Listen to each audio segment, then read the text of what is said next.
శుక్రవారం బైబిల్ తరగతి ప్రారంభించుకుందామండి. ప్రార్థన చేసుకుని బైబిల్ తరగతి ప్రారంభించుకుందాం. ప్రార్థన చేసుకుందాం. సర్వోన్నతుడ, సర్వశక్తిమంతుడ, కృపగల తండ్రి, దయగల దేవ, నీ ఘనమైన శ్రేష్టమైన అతి పరిశుద్ధమైన నామానికి స్తుతులు స్తోత్రాలు చెల్లించుకున్నాను ప్రభువా.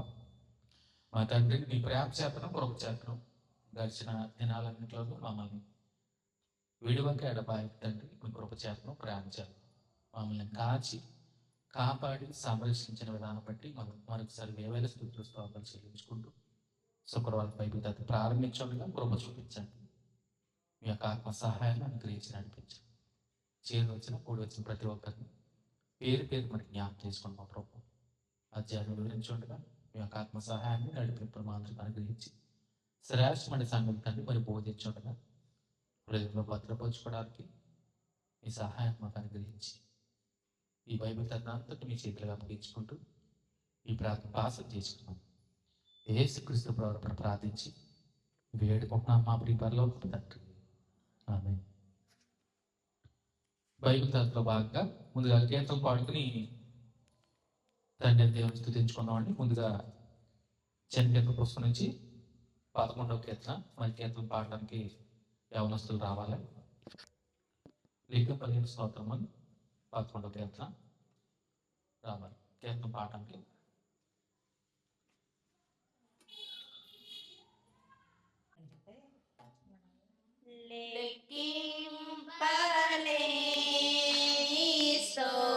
స్తోత్రముల్ దేవా ఎల్లప్పుడూ నే పాడెదన్. దేవా ఎల్లప్పుడూ నే పాడెదన్. ఇంతవరకు నా బ్రతుకులో నీవు చేసిన మేలకై లెక్కింపలేని స్తోత్రముల్ దేవా ఎల్లప్పుడూ నే పాడెదన్.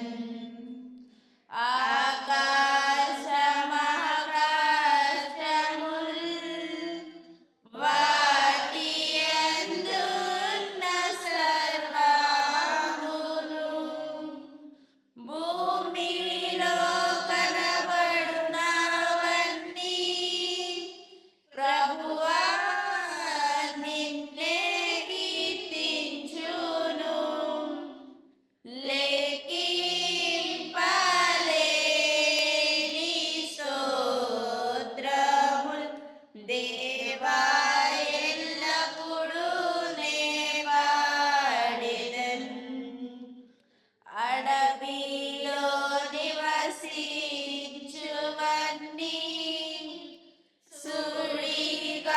సుడిగాలియు మంచును భూమిపైనున్నవన్నీ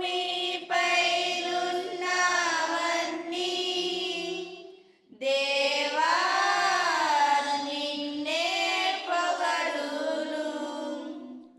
లెక్కింపలేని స్తోత్రముల్ దేవా ఎల్లప్పుడూ నే పాడెదన్. నీటిలో నివసించు ప్రాణుల్ ఈ భూమిలోని జీవరాశులు ఆకాశమున ఎగురునవన్నీ ప్రభువా నిన్నే కీర్తించును. లెక్కింపలేని స్తోత్రముల్ దేవా ఎల్లప్పుడూ నే పాడెదన్. దేవా ఎల్లప్పుడూ నే పాడెదన్.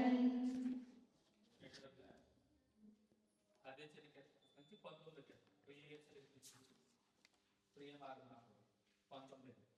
ప్రియ యేసు నిర్మించితివి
ప్రియ యేసు నిర్మించితివి,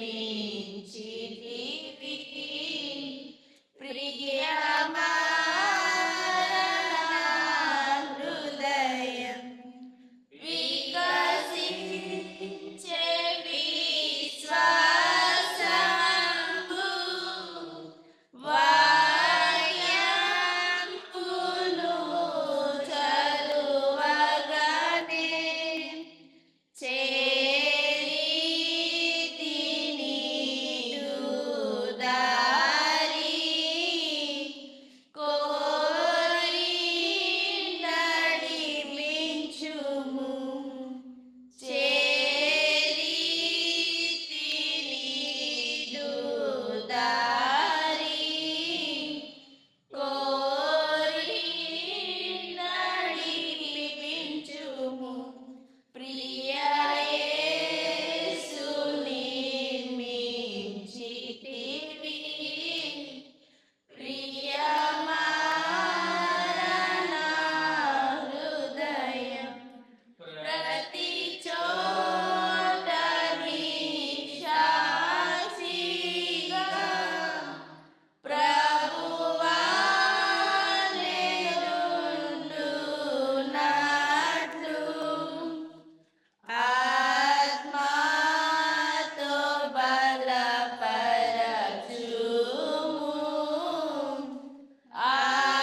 ఆత్మీయ రూపుండ, ఆత్మతో బలపరచుము,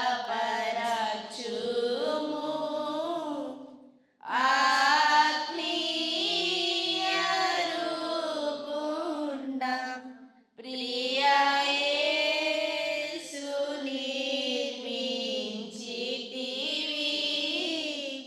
ప్రియమాన హృదయం ముదమారవసించునా,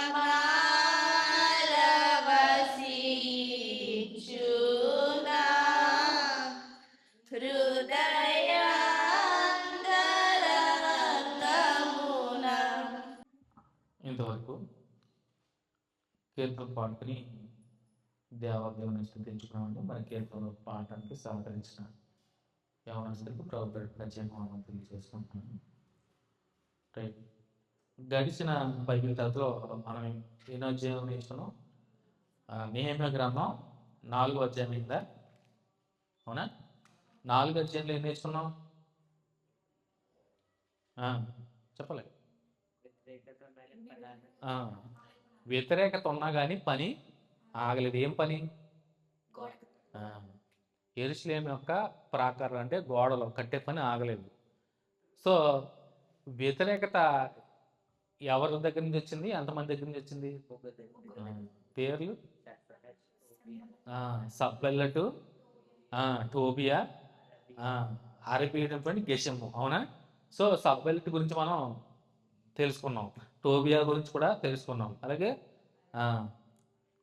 అరబీయడం గెషం గురించి కూడా తెలుసుకున్నాం. సో ఆయుధాలు పట్టుకొని మరి పనిచేశారు. అవునా? పని ఆపలే. ఒక చేతితో ఆయుధం, ఒక చేతితో పని చేయడం మొదలుపెట్టారు. ఆపలేదండి. ఎంత వ్యతిరేకత వచ్చినా కానీ అస్సలు ఆపలేదు. సో మనం గడిచిన బైబిల్ తరగతిలో 4వ అధ్యాయం ధ్యానించుకున్నాం. ఈరోజు 5వ అధ్యాయము. సో 5వ అధ్యాయంలో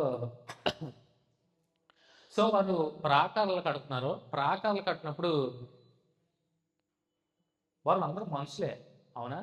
కట్టేవాళ్ళు ఎవరో మనుషులే. వాళ్ళకి ఏముంటాయి? సాధారణంగా మనిషికి ఏముంటుంది అవసరతలో? ముందుగా పని చేస్తున్నారంటే అలసిపోయి ఏమవుతుంది? ఏమేస్తుంది? ఆకలి వేస్తుంది. అవునా? పని చేసేవాళ్ళు ఖచ్చితంగా తినాలి. సో వారికి ఎంత పని చేసినా కానీ వారికి సమృద్ధి అయినటువంటి ఆహారం కూడా అందాలండి, లేకపోతే పని చేయలేదు, నీరసం వస్తుంది. సో అలాంటి టైంలో కూడా ఈ 5వ అధ్యాయంలో ముఖ్యంగా మనకు కనపడేది ఏంటంటే, వారే ప్రాకారాలు కట్టడానికి వచ్చిన వాడే, ప్రాకారాలు కట్టేవారే. సో వారే అంటే తోటి వారే ఈ 5వ అధ్యాయంలో ఏంటంటే శ్రమ దోపిడీ జరిగింది. ఎందుకంటే అక్కడ చెరకు వెళ్ళిన వాళ్ళు పేదోళ్ళు ఉన్నారు, కొంచెం డబ్బులు ఉన్న వాళ్ళు ఉన్నారు, అందరూ అన్ని జాతుల వాళ్ళు ఉన్నారు, అన్ని వర్గాల వాళ్ళు ఉన్నారు అందులో. సో వీరు ప్రాకారాలు కట్టే టైంలో కూడా తోటి సహోదరులు అంటే వారే కొంచెం డబ్బులు ఉన్న వాళ్ళు ఏంటంటే వాళ్ళనే ఆ, డబ్బులు వడ్డీకి ఇచ్చి, అంటే ఆహారం కోసం, అంటే తిండి కోసం, భోజనం కోసం, ఆహారం కోసం అప్పులు పాలయ్యి వడ్డీలకు తెచ్చుకుని వారి సొంత భూములు ఇళ్ళు తాకట్లు పెట్టుకుని తన తోటి వారే చాలా ఇబ్బందులు పడతారు. ఎలా అంటే వారి పిల్లల్ని, వారి కుమారుని కుమార్తెలు కూడా దాస్యంలోకి తీసుకుని వారు రుణమాఫీలు, అంటే మనం వింటా ఉంటాం మాటలు, అవి అవ్వాలంటే దాస్యం కింద పిల్లల్ని తీసుకెళ్ళి వారు పని చేయించుకోవడం చాలా తప్పు. దీన్ని గుర్తిస్తాడు నెహెమ్యా, దీన్ని గుర్తిస్తాడు. నెహెమ్యా అన్యాయాన్ని అడ్డుకున్నవాడు. ఈ 5వ అధ్యాయంలో ఒక అన్యాయం జరుగుతుంది తోటి వారికే. సో దాని గురించి ఈరోజు ఈ 5వ అధ్యాయం 19 వచనాలు ఉంటాయి మొత్తం. మొదటి నుంచి 13వ వచనం వరకు చూడండి. నెహెమ్యా అక్కడ జరిగినటువంటి అన్యాయాన్ని గుర్తించడం, దాన్ని అడ్డుకుంటాడు ఖచ్చితంగా. చూడండి 5వ అధ్యాయం చదువుకో. తమ సహోదరులైన యూదుల మీద, ఇంతకీ ఎవరట? తమ సహోదరులు, తోటివారు, అవునా? బయట వారు ఏం కాదండి. తమ సహోదరులైన యూదుల మీద జనులను, వారి భార్యలను కఠినమైన ఫిర్యాదు చేసేది. సో కంప్లైంట్ రేజ్ చేశారు. ఏంటి? మాకు ఆహారం కావాలి కదా, దానికి తగ్గ ఆహారంకి మా దగ్గర ఉన్నదంతా అయిపోతే మా దగ్గర ఇంకా అధికంగా తీసుకుంటున్నారు, అమౌంట్ డబ్బులు తీసుకుంటున్నారు, మమ్మల్ని ఇబ్బంది పెడుతున్నారు, తోటి వారే మమ్మల్ని కనీసం పరాయి వాళ్ళ చూస్తున్నారు, మనలో మనవారే అనే ఫీలింగ్ వచ్చింది అక్కడ. ఆ ఫీలింగ్నే నెహెమ్యాతో కంప్లైంట్ రూపం, అంటే ఒక ఫిర్యాదుగా చెప్తున్నారు అక్కడ ఉన్నవారు. చూడండి, ఏదనగా కొందరు, చూడండి, ఏదనగా కొందరు మేమును మా కుమారులను మా కుమార్తెలను అనేకులము, మీతో పాటు మాకు బిడ్డలు ఉన్నారు, మా కుమార్తెలు ఉన్నారు, మా కుమారులు ఉన్నారు, మీకు ఎలా ఉన్నారో పిల్లలు మాకు మాకు ఉన్నారు, మేమును మా కుమారులను మీ కుమార్తెలను అనేకులము, చాలా మంది ఉన్నాం, అందుచేత మేము తిని బ్రతుకుటకు ధాన్యము మీ వద్ద తీసుకొందమనిది. చూడండి, సో మేము ఆహారం కావాలి, సో మేము మీలాంటి వాళ్ళు మనందరం ఒకటే కదా, మాకు ఆహారం కోసం మీ దగ్గర కొంత ధాన్యాన్ని తీసుకుందామని చెప్పినప్పుడు చూడండి, మరికొందరు క్షామమున్నందున మా భూములను, ద్రాక్ష తోటలను, మా ఎండను కుదువ పెట్టి తిమి కనుక మీ యొక్క ధాన్యము తీసుకుందామనిది. సో తనక అంటే అప్పు చేసి తీసుకుంటున్నారు. సో అప్పు తిరిగి చెల్లించకపోతే అధిక వడ్డీలు వేసి హింసించడం. ఎవరో వారే, తోటివారే దీన్ని నోటీస్ చేశారు, కంప్లైంట్ రేజ్ చేశారు నెహెమ్యాకి వారు. పాపం అందరూ వచ్చారు, నెహెమ్యా గారు జరుగుతుంది చూడండి, మీకు వాళ్ళకి పిల్లలు ఉన్నారు, మాకు పిల్లలు, మనందరం ఒకటే కదా, తోటి యూదులమే కదా, తోటి ఇజ్రాయేలీలు కదా, ఏంటి అన్యాయం అని ఫిర్యాదు చేశారు. ఫిర్యాదు చేసినప్పుడు జరుగుతున్న సందర్భం అన్నమాట ఇది. మరి కొందరు రాజుగారికి పన్ను చెల్లించడానికి మా భూముల మీదను, మా ద్రాక్ష తోటల మీదను మేము అప్పు చేసేది. పని చేయడమే కాదు, ఆ రాజుగారికి పన్ను చెల్లించాలి కదా. మరి ఆ పన్ను చెల్లించాలి, ఇంకెక్కడ ఉంటాయి మా దగ్గర తింటాకి, మా దగ్గర ఇంకెక్కడ ఉంటాయి, అందుకని అప్పులు పాలయ్యాము. ఆ అప్పులు తీసుకుంది, వడ్డీల మీద వడ్డీలు వేసి మా నడ్డి తీరుస్తుంది ఎవరనుకున్నారో, మా తోటి సహోదరులు. బాధేసింది, ఎందుకంటే పని చేస్తున్నారు. పని చేసినప్పుడు ఎలా ఉండాలి? అందరూ ఐక్యంగా ఉండాలి, అన్యాయం చేయకూడదు. ఈ రోజుల్లో మన క్రైస్తవులు కూడా వడ్డీ వ్యాపారాలు చేస్తున్నారు చాలామంది, అవునా? మన క్రైస్తవులు కూడా వడ్డీ వ్యాపారం, పైగా ఆ వడ్డీ డబ్బులు మన క్రైస్తవులకి ఇస్తున్నారు. గొప్ప విశేషం. నిజంగా ఈ సందర్భాన్ని బట్టి మన సమాజాల్లో కూడా, క్రైస్తవ సమాజంలో కూడా ఇలాంటివి ఉంటాయి. దయచేసి ఆలోచన చేయండి ఖచ్చితంగా, ఎందుకంటే అది ఎంత మాత్రమో సరైనది కాదు. ఎందుకంటే వీరందరూ మా తోటి సహోదరులు అన్నారు, మనం కూడా తోటి క్రైస్తవులు అందరం ఒకే విశ్వాసంలో ఏకత్వం కలవారు, మనందరం దేవుని పిల్లము, అట్ ది సేమ్ టైం క్రీస్తునందు విశ్వాసం ఉంచిన వారం, క్రైస్తవులమయ్యాం. సో మనందరం ఒకటే కనుక మనలో ఏమైనా పొదువుగా ఉంటే మనం ఏమి పుచ్చుకోకుండా ఇవ్వాలి, సహాయం చేయాలి, ప్రేమ కలిగి ఉండాలి. సో వీరేం చేశారు, తోటి సహోదరులు ఏమండి వాళ్ళని పీల్చి పిప్పి చేస్తున్నారు. భోజనం లేదురా బాబు మాకు, అప్పటికి మీకు మేము కరువు ఉండడం వల్ల, క్షామం ఉండడం వల్ల మాకు సరిపోవట్లేదు, మాకు పిల్లలు అధికంగా ఉన్నారు కదా అందరికీ, మనం జనాభా ఎక్కువ కదా, అప్పటికి రాజుగారికి పన్నేస్తున్నాము, అవన్నీ ఇచ్చుకుంటూ భోజనానికి డబ్బులు ఎక్కడయ్యే, అది కాదని మీ దగ్గర తీసుకుంటే మా దగ్గర మీరు అధికమైనటువంటి వడ్డీలతో అప్పులు ఇచ్చి మన అడ్డు విధిస్తున్నారు. అప్పటికే మా కుమార్తెలు మేము మీకు దాస్యం పన్నుల కింద పెట్టుకున్నాము, అవి మాఫీ చేసుకుంటాకే. చదివితే కనపడుతుంది అసలు, చాలా బాగా వేస్తుంది. అప్పులు తీర్చుకోలేక పిల్లల్ని బానిస, ఎవరికి బానిసలు బయట వాళ్ళకంటే అనుకోవచ్చు, వాళ్ళ వరకు పని కింద పెట్టుకుంటున్నారంట. చూడండి.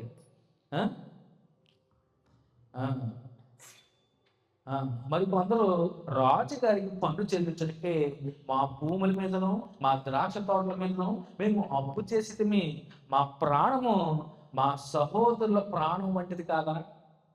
మాకు ఆకలేస్తుంది, మీకు ఆకలేస్తుంది కదా, మా ప్రాణం మీ ప్రాణం వంటిది కాదా?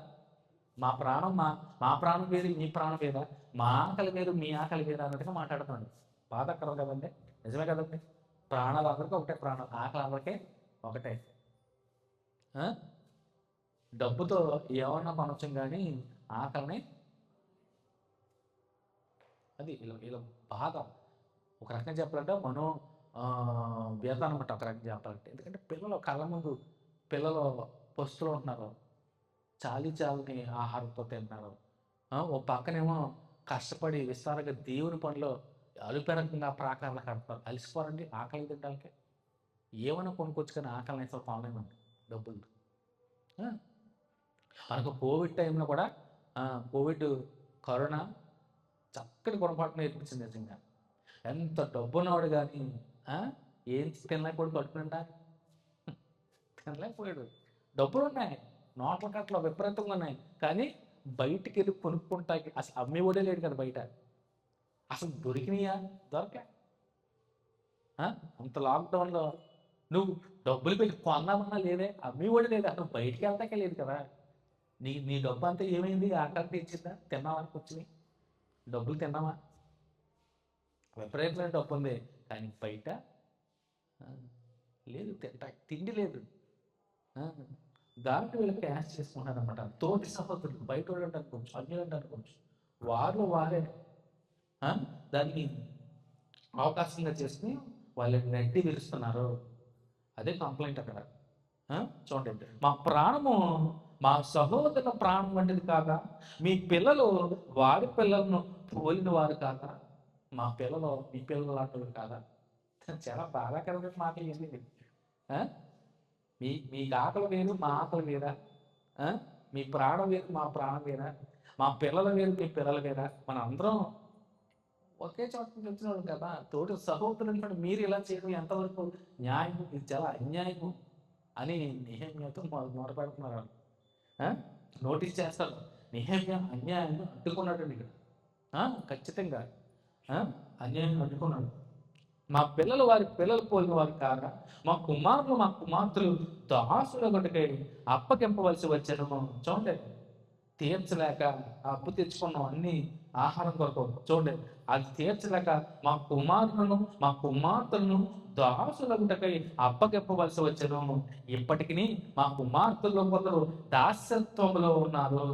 మా భూములను మా ద్రాక్ష తోటలను అన్యుల వశమున ఉండగా వారిని విడిపించడం మాకు శక్తి చాలా కన్నదని చెప్పగా, వారి ఫిర్యాదును ఈ మాటలను నేను విన్నప్పుడు మిగులు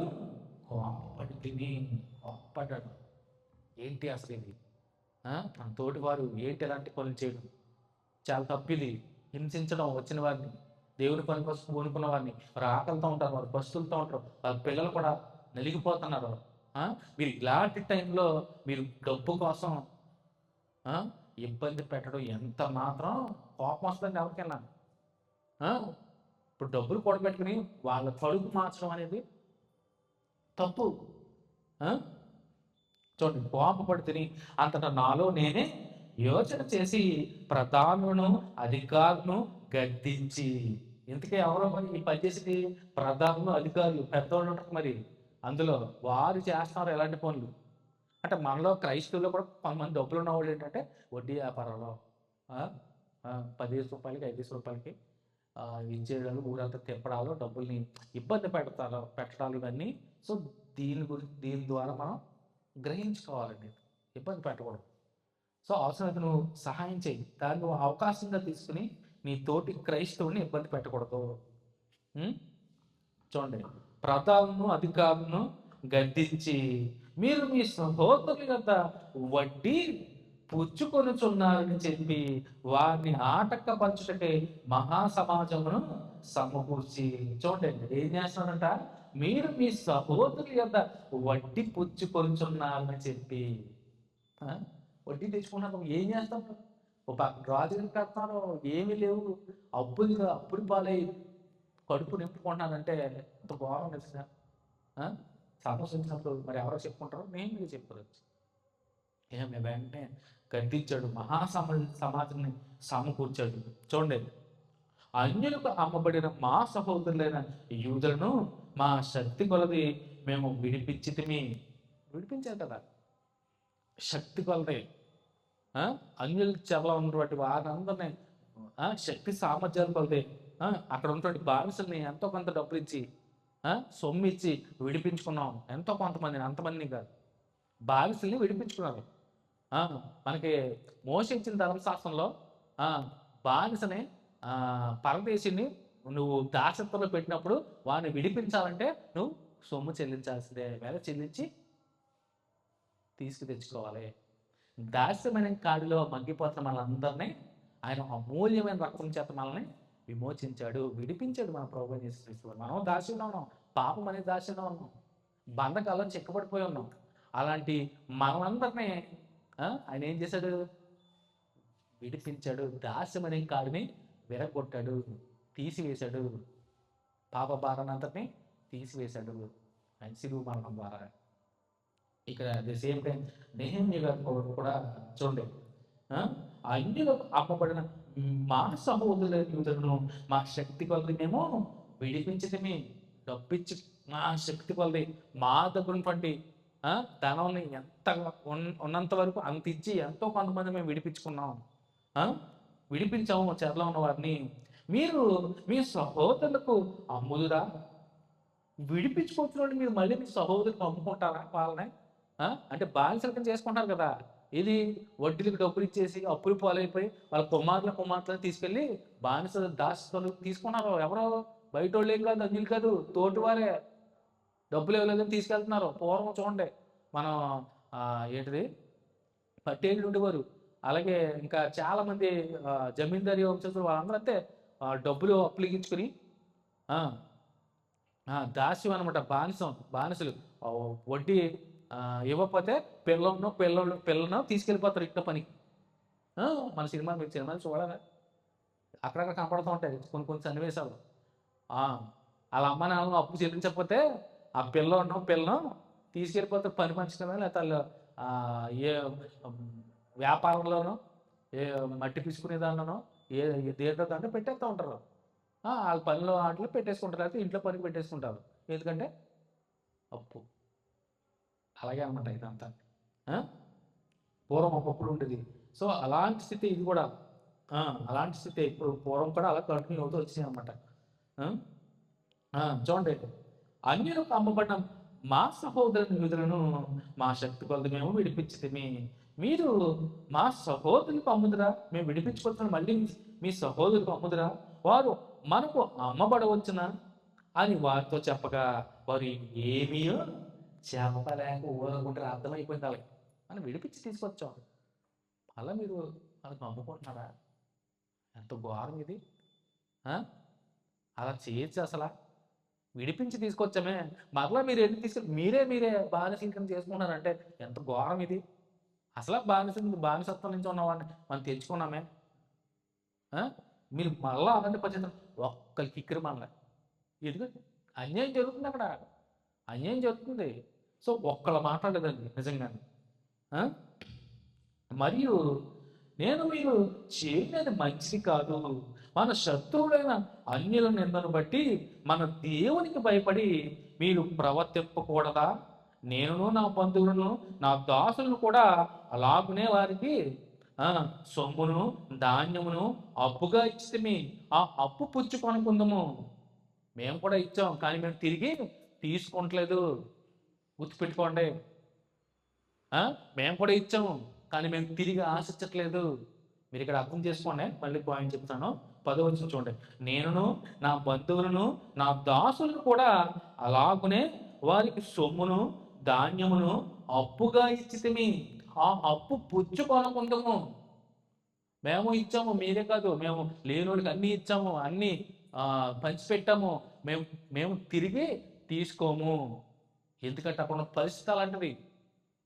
ఇప్పుడు ఆడు 3 రోజులు అయిందండి అన్నం తిని, సపోజ్ ఉదాహరణ చెప్తాను, 3 రోజులు అయింది అన్నం తిని, ప్లేట్లో అన్నం ఎంత ఆకలితో ఉంటాడు. ప్లేట్లో పెట్టగానే ఆరు ఆరు అని తింటాం.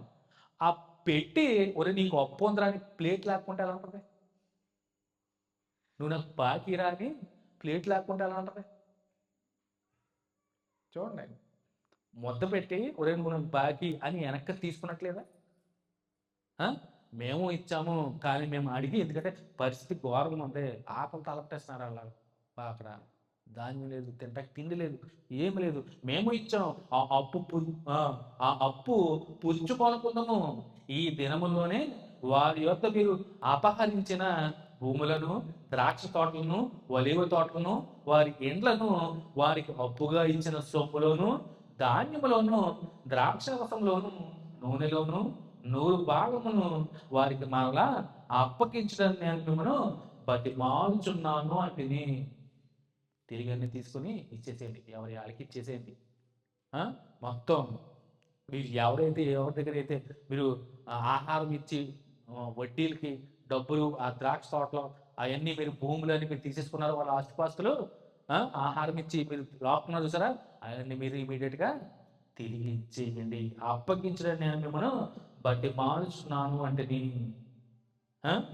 అందుకు వారు నీవు చెప్పిన ప్రకారమే ఇవన్నీ ఇచ్చివేసి వారి యొద్ద ఏమియో కోరమనేది విన్నారు. సంతోషం లేదు. ఏమే చెప్పిన మాట విని నువ్వు అన్నీ తిరిగి ఇచ్చేస్తున్నప్పుడు చూడండి ఇక్కడ. అందుకు వారు నువ్వు చెప్పిన ప్రకారమే ఇవన్నీ ఇచ్చివేసి వారి యొక్క ఏమియో కోరమనేది. అంతకు నేను యాజకులను పిలిచి ఈ వాగ్దాన ప్రకారము జరిగించుటకు వారి చేత ప్రమాణము చేయించి మా మాట చెప్తారు. మళ్ళీ ధర్మశాస్త్రం ప్రకారం ఎలా ఉండాలి? నీ మాట అవునంటే అవును, కాదంటే సో ప్రధాన యాజకుల్ని యాజకులు తీసుకొచ్చి ఏం చేయించాడంట? వారి చేత ప్రమాణము చేయించడి. సో మీకు ఇక్కడ ఏం అర్థం అవ్వాలంటే మొదటే వచనం నుంచి సో ధనవంతులైనటువంటి యూదులు ఉన్నారు అందులో. ధనవంతులైనటువంటి యూదులు అత్యధికమైనటువంటి అప్పులు పుచ్చుకొనుట చేత అప్పులు తీసుకున్నారు వాళ్ళ దగ్గర. ధనవంతమైన యూదుల దగ్గర వారు ఏం చేశారు? పేదోళ్ళు ఉన్నారు అందులో కొంతమంది, వారు అధికమైనటువంటి అప్పులు పుచ్చుకోవడం చేత తమ పేద సహోదరులను పేద సహోదరులు అంటే ధనవంతులు ఉన్నారు, తన తోటి పేద సహోదరుని కూడా వాళ్ళని ఇబ్బంది పెట్టడం వల్ల ఏం జరుగుతుంది? ఇప్పుడు ధనవంతులంటే యూదులు ఉన్నారు అందులో, పేదలైన యూదులు ఉన్నారు. సో తోటి సహోదరులే ఈ ధనవంతులు ఏం చేస్తున్నారు? వీళ్ళ అవకాశాన్ని క్యాష్ చేసుకుంటే వీళ్ళకి ఆహారం కావాలి. ఎందుకంటే పిల్లలు అందరూ అత్యధికంగా ఉన్నారు. సో వీళ్ళు ఏం చేస్తారు? ధనవంతులు ఎందుకు అందులో వాళ్ళే వీళ్ళు ఏం చేస్తారు? వీళ్ళ దగ్గర వడ్డీకి అప్పులు ఇచ్చి ఆహారం ఇస్తున్నారు. సో ఈ గొడవ వల్ల ఏం జరుగుతుంది చెప్పండి? నిజంగా శ్రద్ధగా వాళ్ళు అర్థమవుతుంది.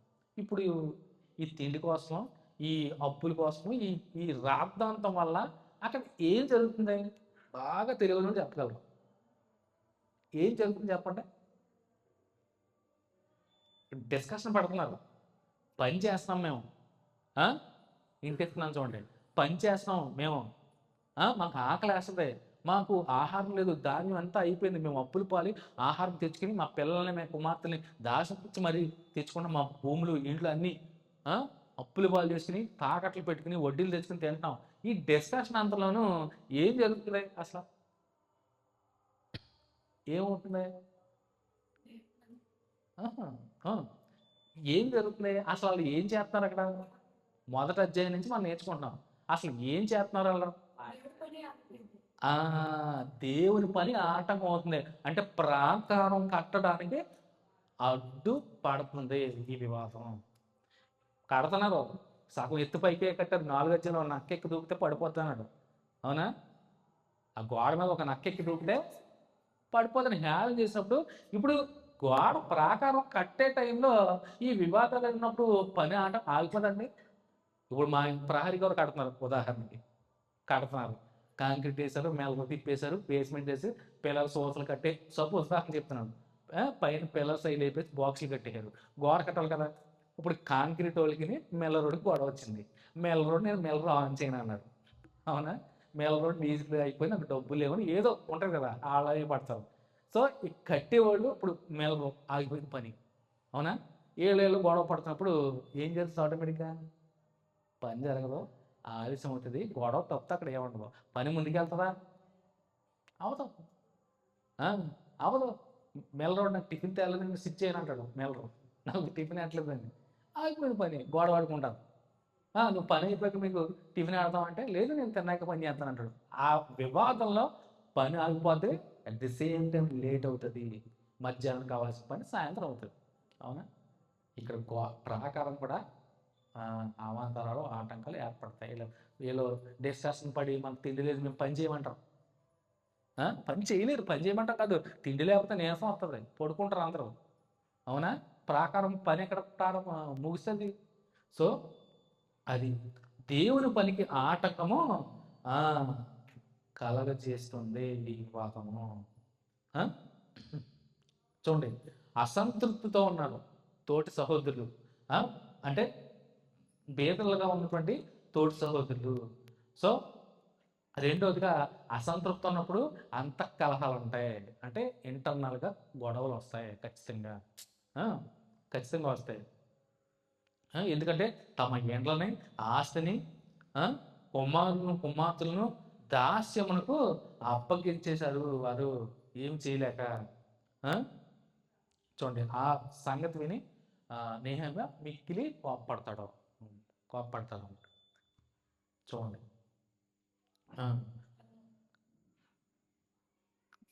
నెహెమ్యా నిస్వార్థ స్ఫూర్తి కనపడుతుంది మనకి. చూడండి, నెక్స్ట్ వచనం నుంచి 13వ వచనమా.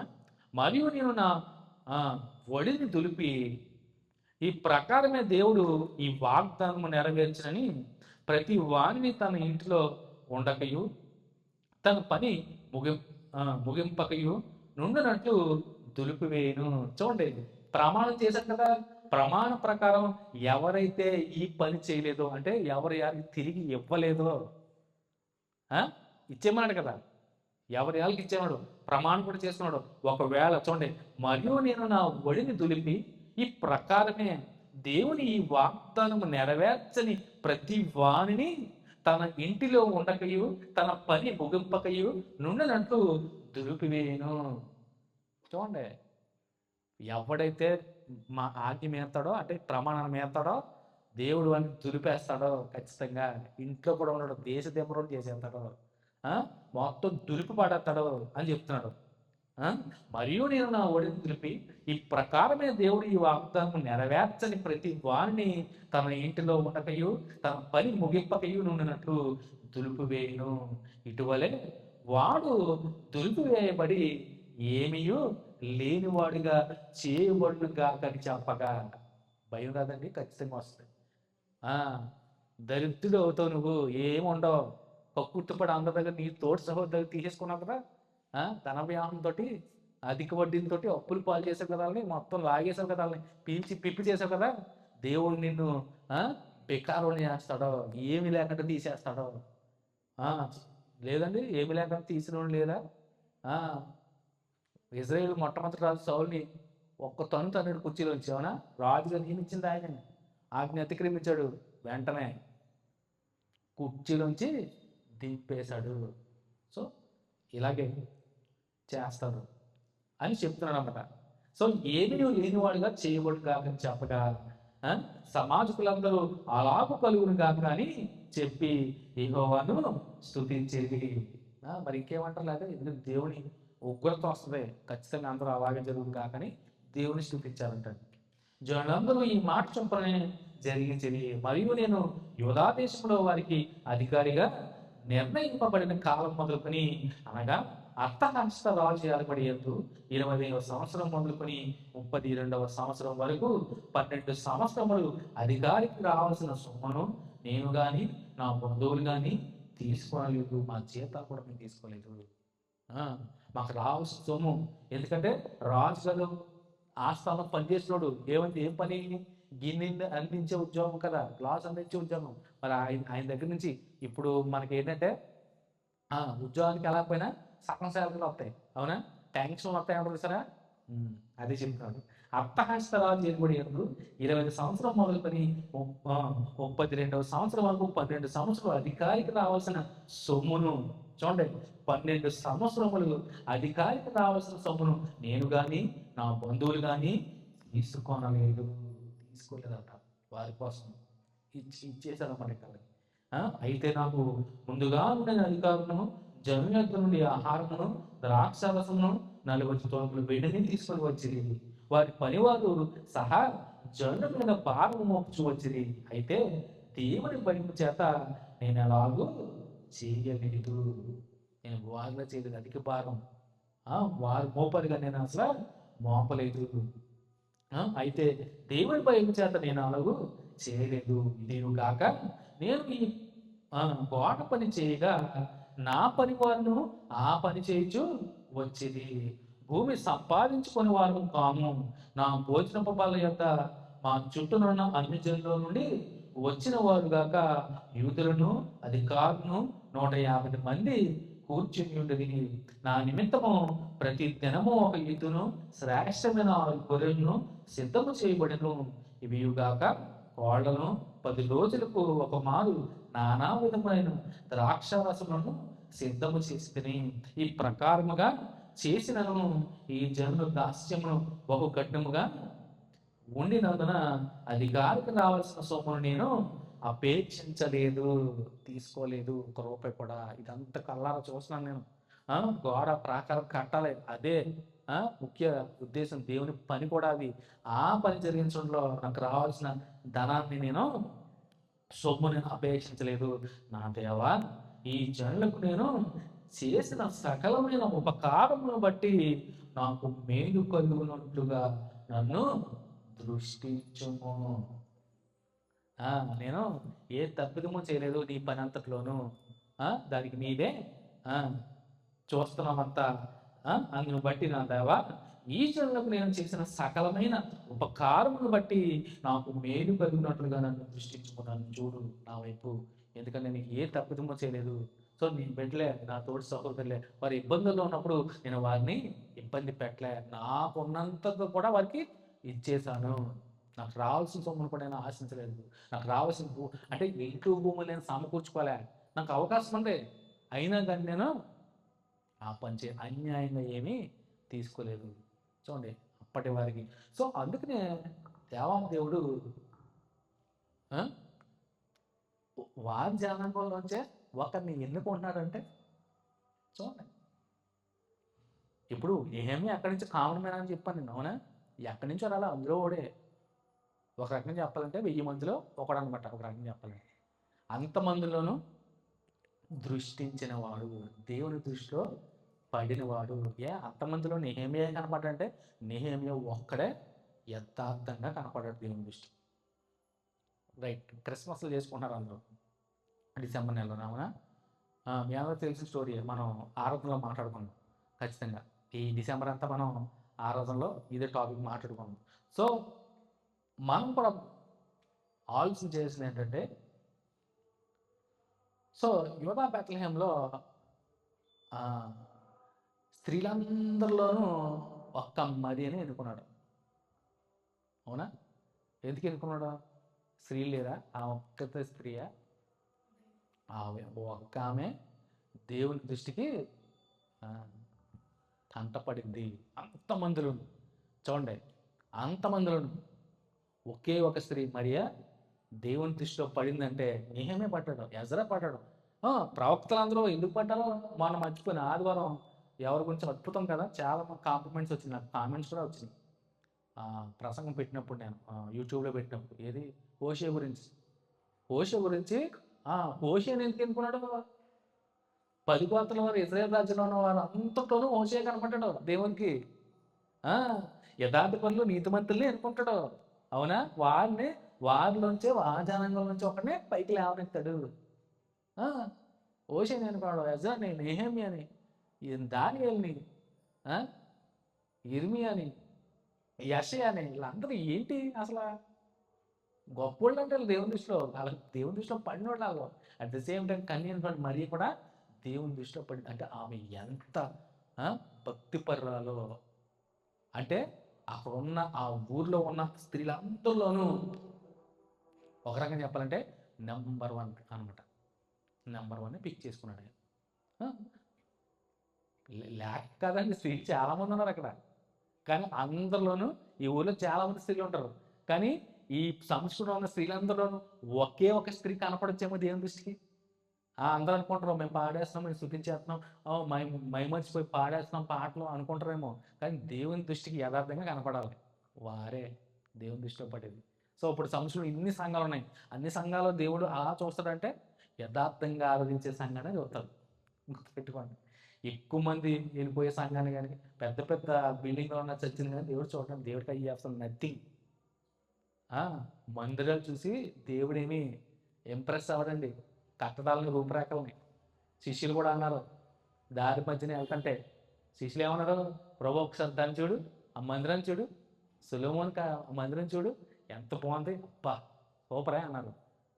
అప్పుడు ప్రభు పిచ్చోళ్ళరా, ఆ రాయి మీద ఒక రాయి కూడా నిలబడదాం, ఏది ఉందా? లేదు. ఆ మందిరం కన్నా గొప్పవాడు ఇక్కడ ఉన్నాడు అన్నారు. అవునా? మనమే మందిరం, నీ దేహమే దేవుని ఆలయం. అంతే. మందిరం గొప్ప కాదు, అక్కడ కట్టడం గొప్ప కాదు. ఇప్పుడు ఈ బిల్డింగ్ గొప్ప కాదండి. ఇందులో బిల్డింగ్ అంటే సంఘం అనే శరీరంలో అవయవంలో ఉన్నాం, అది గొప్పతనం. మన దేహమే మన దేవాలయం. స్ట్రెంగ్త్ని చూసి, కట్టడాన్ని చూసి మనం ఆహా ఓహో అనుకుంటే దేవుడు దాన్ని చూడటం, దాన్ని ఎంత మాత్రం చూడ, ఇది శిథిలమైపోతాయి. సొలొమోను అద్భుతంగా కట్టాడు మందిరాన్ని, ఏమైంది? రాయి మీద ఒక రాయి కూడా ఉండదన్నాడు, ఉందా? అయిపోయింది, పడద్రోయబడింది. ఎందుకంటే మందిరం కన్నా గొప్పవాడు అంటున్నాడు ప్రభు అయిన యేసుక్రీస్తు. సో నెహెమ్యాని ఎందుకు పిక్ చేసుకున్నాడంటే, అంటే దేవుని దృష్టిలో మనం దేవుని దృష్టిలో పడాలి, కానీ మనుషుల దృష్టిలో పడటానికి ట్రై చేయకూడదు. అసలు దేవుడు ఎంత మాత్రం చూడడు. మనుషులకు కనపడాలని చెప్పాలి. మీ కార్యక్రమాలన్నీ కూడా మనుషులు కనపడేట్టు కాదు, దేవునికి కనపరచుకోండి అంటాడు. అవునా? మనుషులు కనపడాలని బహిరంగంగా సంత విధులను ప్రార్థన చేసి మీరు అందరికి కనపడేటట్టు కాదు, కానీ దేవునికి కనపడేట్టు చేయండి మీరు ఏం చేసినా అంటాడు. మనుషులు కాదు మెచ్చేది, దేవుడు మెచ్చాలి అంతే. కానీ ఈ రోజుల్లో సేవ, పరిచర్లు, సంఘాలు, సేవ, ఇదంతా సేవకులు కూడా మనుషుల దృష్టిలో పడతాకి చూస్తున్నారు, కానీ దేవుని దృష్టిలో పడేవాళ్ళు లేరండి. నిజంగా లేదు, చాలా కొద్దిమంది ఉంటారు నిజంగా. సో ఆరోగ్యము వచ్చే బైబిల్ క్లాస్ చూద్దాం. శ్రద్ధగా కూడా ప్రార్థన చేసుకుంటాం. పరిశుద్ధ తండ్రి, నీ ఘనమైన శ్రేష్టమైన అంత పరిశుద్ధమైన నామాన్ని నాకు సరస్వతి స్వాగతం చెల్లించుకున్నాం. మా ప్రభు మరి ఇంతవరకు శ్రేష్టమైన సంగతి తండ్రి మరి బోధించుకుని తండ్రి హృదయాన్ని భద్రపరచుకోవడానికి మీ యొక్క ఆత్మ సహాయాన్ని నా అందరికీ ఇచ్చినందుకు మనకు సరస్వతి స్వాగతం చెల్లించుకున్నాం. చేరువచ్చ 3 వచ్చి ప్రతి ఒక్కరిని పేరు పేరు జ్ఞాపకం చేసుకున్నాం. దీవించండి, ఆశ్రయించండి. నీకు భద్రపరచుకున్నాం. రాత్రి అసంగంలో సమయాన్ని జ్ఞాపకం చేసుకుని సమయం బలపరచండి. ఎవరైతే అనారోగ్యంతో బాధపడుతున్నారో వాళ్ళని ముట్టి స్వతపరిచి ప్రభు చూపించండి, సహాయం అనిపించండి. అలాగే మా ప్రభు మరి విదేశంలో ఉన్నటువంటి సహోదరులు కూడా మన పేరు పేరు జ్ఞాపకం చేసి మీ చిత్రంటే మాకు బైబిల్ తత్వం కలిసి చక్కటి అధ్యయనం అందించుకోవడం మనకు నడిపించుకోండి.